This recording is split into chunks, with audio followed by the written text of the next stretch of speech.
Have you ever heard whispers echoing through an empty hospital corridor? Or seen a shadow dart past a doorway when you knew no one else was around? Hospitals are supposed to be places of healing, but when the sun sets and the halls grow quiet, some say they become gateways to something else, something darker. This is a terrifying, deeply personal journey through the true stories of nurses who have witnessed the unexplainable during their night shifts. And I should know, because I was one of them. What follows are tales of real encounters. These are not campfire stories or ghost tours. These are the things that actually happened, things that still haunt us to this day. Raid on if you dare, but be warned. After this, you may never look at hospitals the same way again. Story 1. The man in room 313. I was in my second year working the night shift at a mid-sized hospital in upstate New York. By then I had gotten used to the rhythm of things, the quiet hum of machines, the occasional code blue, and the odd, inexplicable feelings that crept up when walking past the closed-off south wing. Room 313 wasn't in the south wing. It was right in the heart of the general ward. But somehow it felt just as cold, just as wrong. We had no active patients assigned to 313. It was under maintenance, with a leaky ceiling and a busted monitor. And yet, multiple nurses, including myself, began reporting seeing a man standing in the window at night.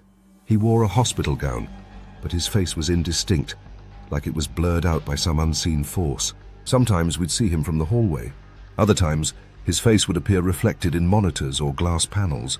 One nurse swore she walked into 313 and saw the man lying on the bed. But when she blinked, the bed was empty. We checked the security cameras. At 3:13 a.m., yes, 3:13, a figure would briefly appear in the room. Just for a second, enough to freeze your blood. No one stays near room 313 anymore. Even after it was renovated, nurses refuse to assign patients there. We keep it locked, and every night at 3:13 a.m., the light flickers on.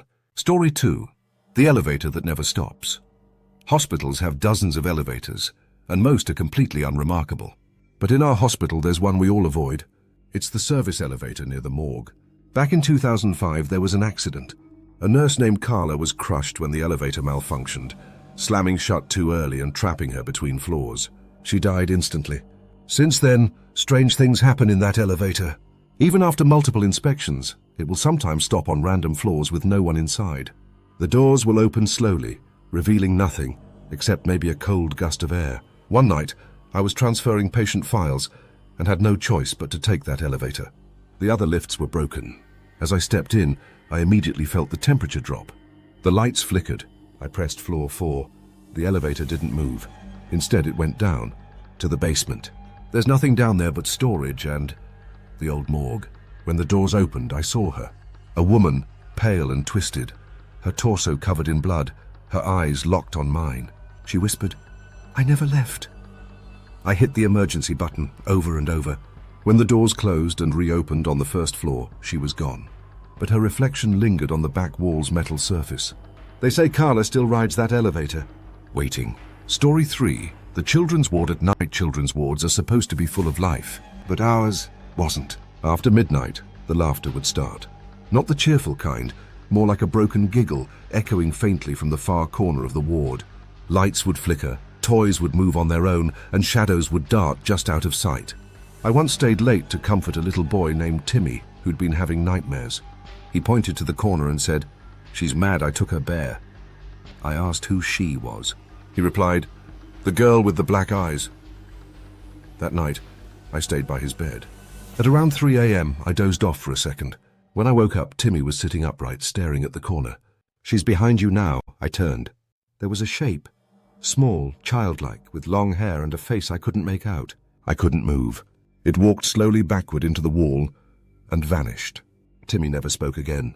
Story 4. The Code Blue. Phantom Code Blue, a patient in cardiac arrest. Every hospital worker knows the rush of adrenaline that comes with it.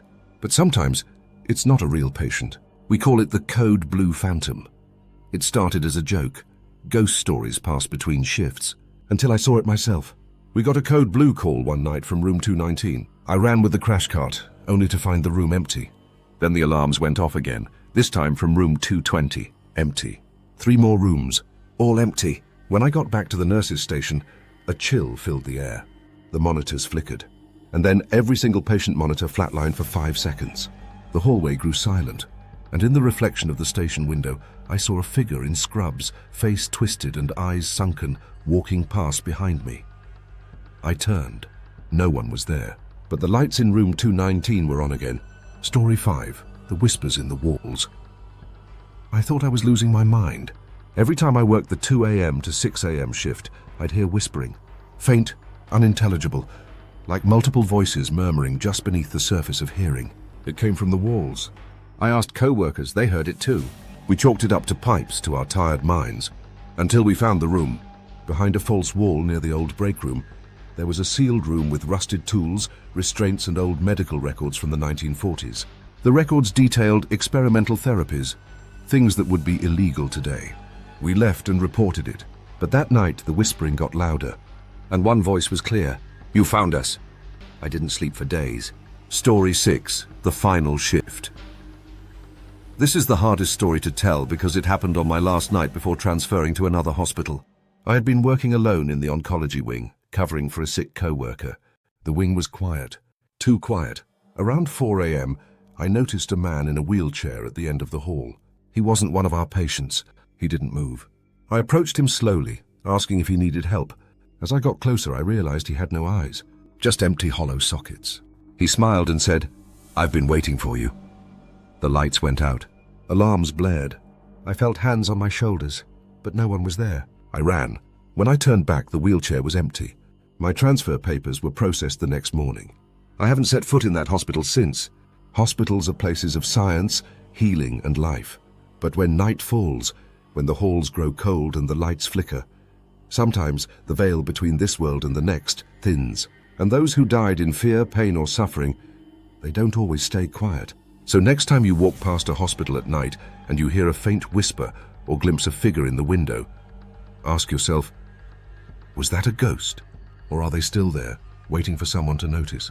Stay safe, stay sane, and whatever you do, don't look behind you.